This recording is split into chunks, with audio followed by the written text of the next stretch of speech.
the outside world when he picks up the TV, and then how Joey sacrifices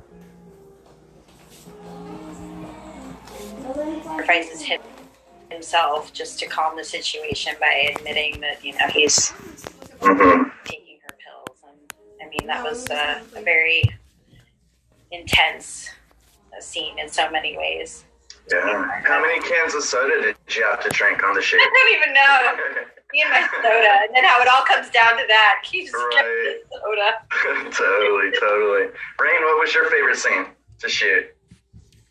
I can't really talk about that, but it was either the scene when I'm chasing them into the hole, or with the scene where I'm down in the bottom of the hole. So one of those two. Right on. Well, let me get you some more audience questions here. This one's to Finn. As dark as Matt's character was, still, is there something in Matt that you identified with? I think it's like he is a very dark character. But really, I think at his core, he's just supremely unhappy and has gone through a lot of really painful, traumatic stuff that has kind of led him to behave like as he does. So I think I was able to empathize with him. I don't know if I would say that there's so many similarities between our characters. At least I would hope there isn't. But I think that was kind of like where I drew on empathy for him. It's just sort of coming at it from a sort of like he's built up this persona in this way of viewing the world because of stuff that's happened to him. So yeah. Really interesting. Alex, here's one for you. What's the one message or lesson you wanted people to absorb from Don't Tell a Soul? I think one message or something that is apparent to me after working on it, I think it's really important to understand that everyone's actions in the film come from a place of suffering and trauma. So I think that's kind of the takeaway for me. Like, I never wanted there to be a simplistic villain in the film. I mean, the character of Matt is certainly villainous at times, but all of these people have done terrible things on some level and experienced terrible things. And I think that if there's like a moral to this story, I think it's that everyone is suffering, and that's, I think, what motivates a lot of human behavior, both positive and negative. I think also nonviolence and peace. I mean, in my original draft of the script, it had this kind of simplistically heroic ending where Joey kind of got one over on Matt at the end, but that just didn't feel naturalistic. I think there's something, cathartic about avoiding the cliched tropes about how violence solves everything. So I guess peace and love. Maybe that's the message from this super dark and violent film. I can feel it though. I mean, that final moment and that final shot is just wonderful. It's just wonderful. Jack, here's one for you, and it kind of relates to something I was thinking too. Basically, the question is, what would you do if you were in the same situation that Joey's in, where you find someone in the bottom of the hole? But to take that a step further, I mean, you play a character who is about your age, and so much of the fallings that the pitfalls that, no pun intended, that Joey stumbles through are a lot of the pitfalls of adolescence. Was there some of your own, life in there? I guess, how similar are you to Joey? Not very similar to Joey. I mean, maybe I have I don't know. I think I sort of a little bit pride myself on like having empathy for other people. So honestly, I'm trying to think what I would do in that situation. I don't actually know. I might get scared, but I wouldn't keep him in there. I'd probably go tell somebody immediately. I'd probably go tell the police, is what I would do. I wouldn't like befriend the guy. No, I don't trust people that well. But yeah, I don't really find too many similarities to Joey and myself, but boy, it was really fun to play Joey. He's so naive and so gullible and so kind. He's got a heart of gold, and really like you root for him. And he has it tough. So, but yeah, it was really fun to get inside the head of Joey. And you did it amazingly well. Very convincing. Your character is one of the ones we automatically gravitate towards. We want someone to identify with. And even though the character is so flawed, we want to be Joey. We want to be better versions of Joey. You just did a great job. Fantastic. You're starting for Rain. What are some of the challenges you faced in terms of portraying an intimidating character but being so physically limited?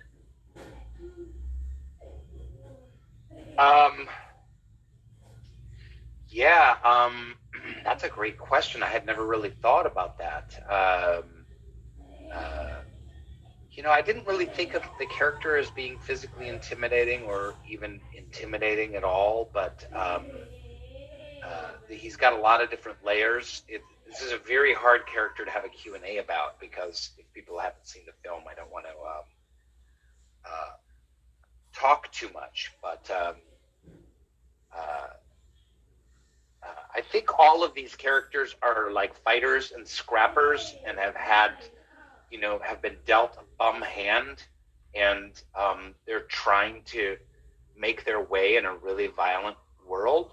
And so I just tried to stay true to that. And that's just kind of basic character work, you do as an actor. So nothing specific, but I wanted to make sure that he had a different physical presence than other roles that people had seen me in, that a different energy and way of speaking and kind of being in his body. So that's always fun for me to kind of push myself as an actor in that way. Absolutely. Jack, your fan club's out in full force. So many questions for you, Home Slice. They want to know, was Joey, was this character more difficult for you to play, since like Eddie was more like overtly comic? Was it difficult for you to put yourself in Joey's shoes? Oh yeah, sure. Definitely, I experience more of a challenge when I'm playing more dramatic characters, because I notice that they don't always express how they're feeling, and that's part of the struggle that they're enduring. They don't always vocalize it. Whereas with fast-talking motor mouth characters like Freddie Freeman and Eddie from It and Shazam, like they're a mile a minute and they say how they feel, and it's just you put on a voice and you could snap out of it really easy. With Joey and some other characters that I played, where they're more subdued and they're more internal, I really honestly it's the hardest challenge is just to be an actor in that kind of thing, is to be what an actor actually is just like hone in on what this character is feeling and what their motivations are, and step completely in their shoes, put yourself in that situation, and know the character better than anybody else, know the character better than yourself in that instance. And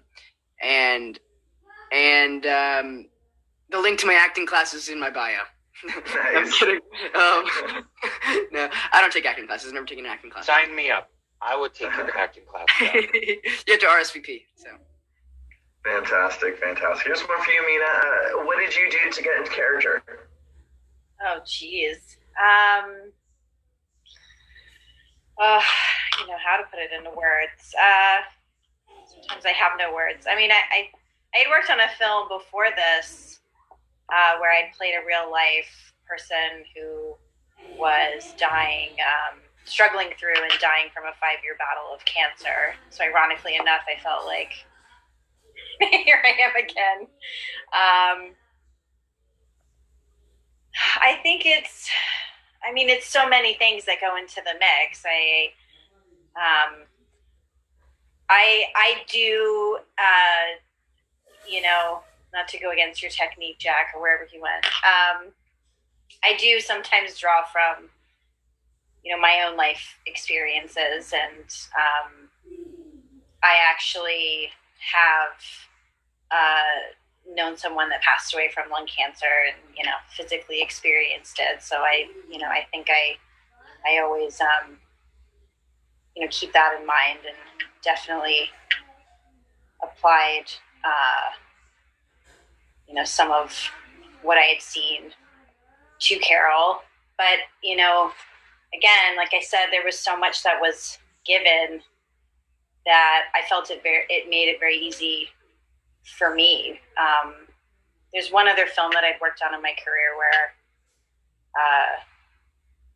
the house was in a very dilapidated state, and I mean everything was done to such an incredible detail that I don't know. There's just some kind of process that happens where it's I'm just sort of morphed into it, and so that's a testament to everyone that we had who was so phenomenal on our crew, where all of it sort of comes together when you've gone through the process of the hair, makeup, and wardrobe, and then getting to see what this home is like, and all of the pieces sort of then fit together of what I had presumed her life would be like, and then the next step of talking with Alex, and then really getting there on set, getting to meet everyone and experiencing what they were bringing to all of it, and then it just adds to the whole thing. I think I try to stay very open along the way to experiencing it to make it what it will be. Yeah, it's very insightful. I mean, whatever you did, you nailed it.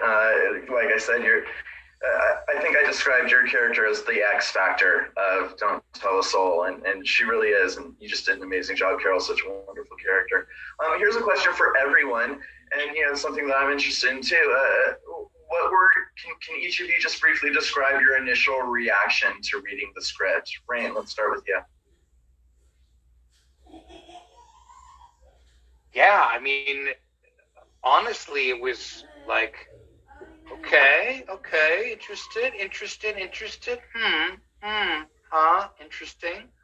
Where's this gonna go? What the? There's a little bit of that, and then it was another like, whoa, no, and then because the second half starts to spiral out of control in some very unexpected ways. Let's just look at it that way. It certainly does. And just when you think it can't go any kind of like grittier, it gets grittier. So, well done, Alex. Well done. Thank you. Likewise. Well done indeed. Finn, what was your first reaction?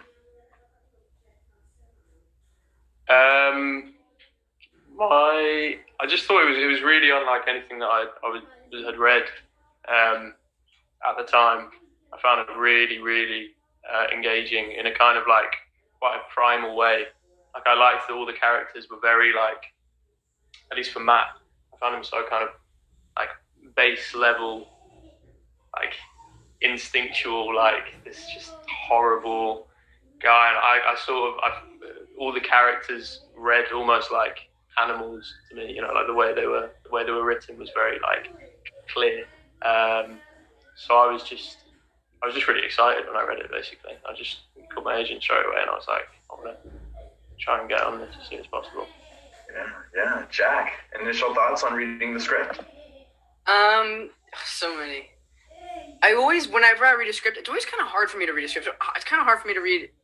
I mean, not hard, but like the first 5 pages are what hook me. Like if I'm not into the first 5 pages, then I'm just like, I want to do something else.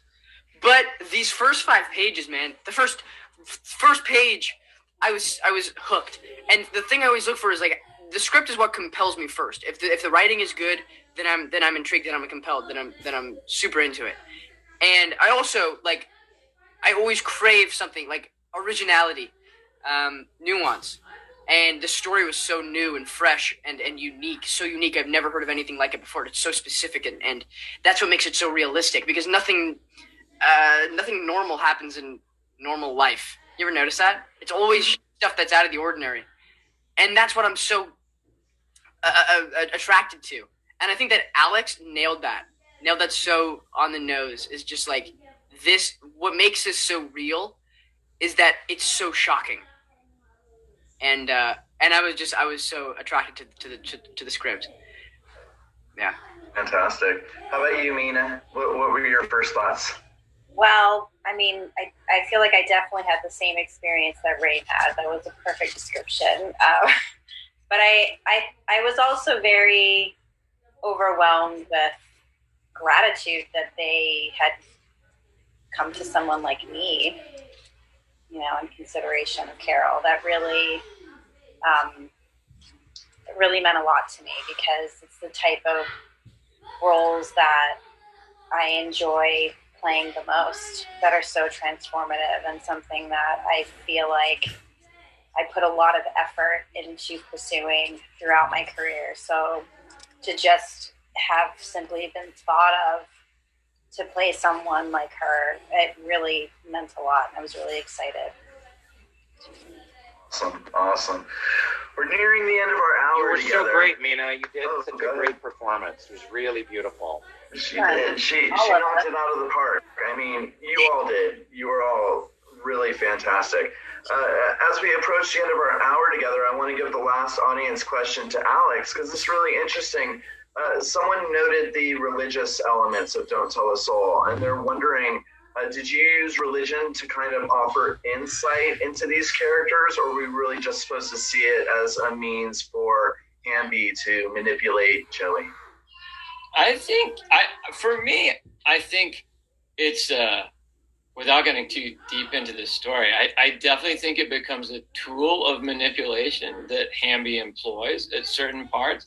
I mean, I think certainly, because other people who've seen the film have come away with it with that same question. And I think for me, faith as a kind of abstract concept is important. And I think we see in the movie people placing their faith in different things or different people. And that turns out well for some characters and not so well for others. So I think in general, I think the notions of faith or spirituality are always deeply interesting to me. But I think there's one specific dialogue in the film between Joey and Mr. Hamby that I'm thinking of, in which religion is invoked. And I always thought it was a very canny, manipulative tool on Mr. Hamby's part to try to guilt trip Joey into doing what he wanted him to do.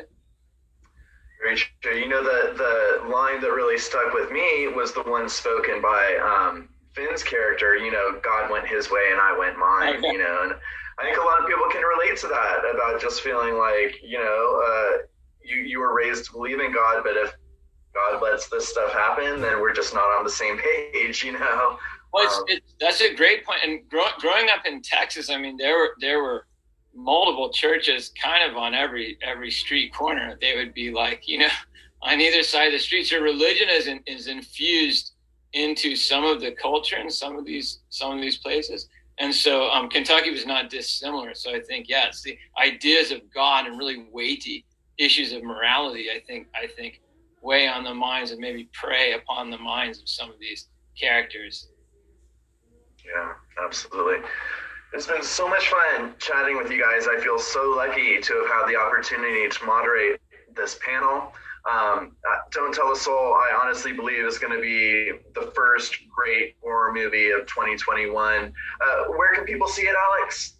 Oh, it's in theaters right now in about 56 cities, I think, maybe almost 100 screens. And then it's on digital, on demand, streaming, so you can see it like iTunes, Amazon, pretty much all the major platforms have it. So if you want to brave a movie theater, you can do that. If you want to see it at home, you can watch it that way too.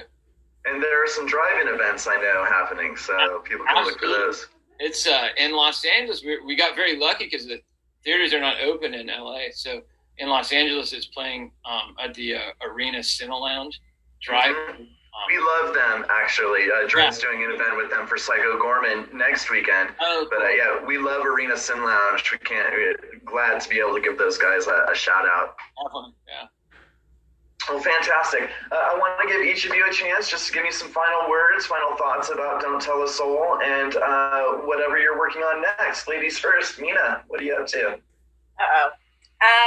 Well, I mean, I'm just so grateful to be a part of this film, to have worked with such an incredible cast, and to have continuously grown in what I enjoyed doing by playing such a phenomenal role like Carol, and so I hope people enjoy it.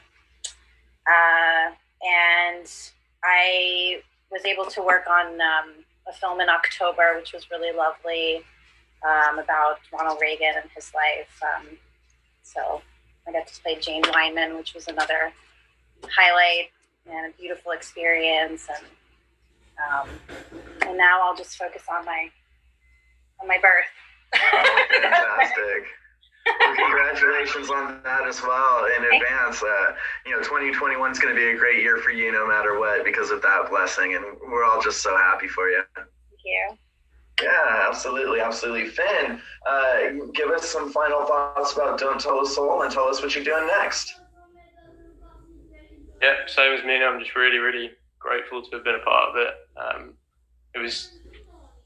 I'm really proud of the end product, and it was also just really fun to do, and got to work with such lovely people. So thank you very much, Alex. And thank you, everyone. Thank you, all of you, for making it such a good time. I've got a couple of films coming out. I'm not entirely sure that the dates are fixed yet. I know we're excited for Voyager. Do you want to mention that? Yeah, Voyagers is coming out at some point, which is a film we shot 2 years ago now, in 2019. So that should be coming out soon, which is a film, it's a sci-fi film, kind of not dissimilar to Lord of the Flies. Fantastic. I play another questionable character. And I did a film called The Duke, which will be coming out at some point soon, which was directed by Roger Michel, who's brilliant, brilliant director, and it was a real pleasure to work with him. Yeah, so look out for them. We sure will, and thanks again for being here. You just deliver such a dynamite performance. You and Jack have just such an amazing on-screen chemistry. People are going to be talking about this film for years, I think. Jack, thank you so much for being here. Any final words about Don't Tell a Soul, and any insights on what you're working on next? Sure. Yeah, just like everybody else had said already, I've been so fortunate to have worked on this movie.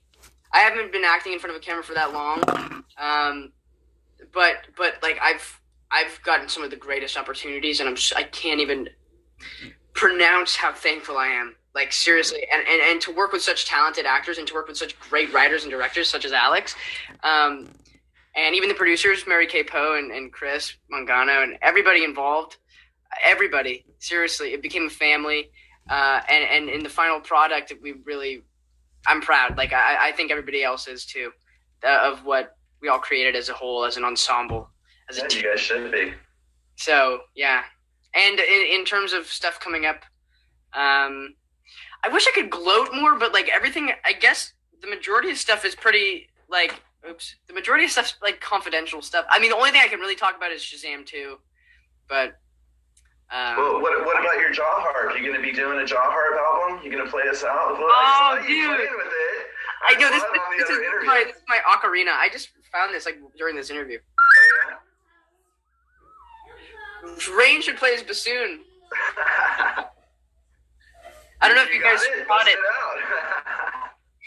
Well, right on. No, glad to hear you're busy. We're excited to hear about your secret projects when you're able to talk to them. Like I said, we've just been so invested in you and your career since the It movies. And, I think Don't Tell a Soul is a really great way to show people that you're not just a one-trick pony. And I can't wait to see what you're doing next. I think you're so much fun to talk to. You play such great characters. You're just going to have such a fun, successful career. Thanks again for coming out today. Man. Yeah. Rain, any last thoughts you want to tell our viewers about Don't Tell the Soul? And what can you tell us about what you're working on now? I just want to say, like everyone else, I accept your gratitude. Frankly, this production was lucky to have me. And it kind of would have sucked without me in this role. And you're welcome. You're welcome. You're welcome. You're welcome. You better pay me, bitch. Okay, that was to Alex, not to Nina. I would stoop that low. So I'm really grateful at how grateful everyone is to have worked with me. That's really what it boils down to. Absolutely, clearly. What am I working on? Well, you can see Utopia streaming on Amazon yes, we can. right now. It's a lot of fun. It's pretty warped. And if you like this kind of warped stuff, you'd love that. And I have a couple podcasts coming out this spring, and that are going to be fun. One is called, it's about a character named Terry Carnation that I play, who's a late night AM paranormal radio disc jockey. All right.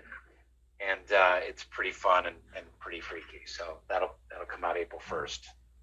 We can't wait to check it out. I'll be following up with you on that. Alex, the writer-director, the mastermind of Don't Tell Us All. Any final thoughts? Anything you want to tell our readers before we wrap this up? Our readers and viewers. I am beyond, unlike Rain. I am super grateful. You know, when I wrote the script, never in my wildest dreams did I think I would get such a great cast who would bring this to life like this. You know, you were lucky. You were lucky. Very, very lucky. Every day I think of my great luck. But in all seriousness, it was something that was amazing to me. The way, you know, we were filming in fairly tough conditions, and a lot of the movie takes place outside, nighttime. But everyone had the best attitude and spirit, as well as bringing great performances to the table. It was like other people have said, it became like a weird, fun family. So I think I'm super grateful for the experience, and the performances are phenomenal in my opinion. And they really elevated the words on the page to something that really impresses me. And it was so much fun to get to meet the cast and see them work. And then I got to sit in the editing room for months and get to see them over and over. It was great. I feel like I know all of you very, very well. And in terms of future projects, it's all top secret stuff. But I'm working on a TV series about bank robbers. That's pretty twisted, literally. And then a horror movie about an airplane pilot. So I was watching Sully with the Tom Hanks movie. Yeah. And I suddenly had an idea as to how I could really subvert and do something completely crazy. And I love Red Eye. I always thought Red Eye was a great. It's a fantastic one of Wes Craven's most underrated. Right, exactly. I feel like it should have got a lot more love than it did. So that's where my headspace is at. Then definitely peaked. Definitely interest has peaked. Yeah, and then don't tell the soul parts 2, 3, and 4. Yeah, we gotta see. Yeah. Hamby's Revenge. All right. Hamby. Now we call it Hamby, like an iconic character like Rambo. Right.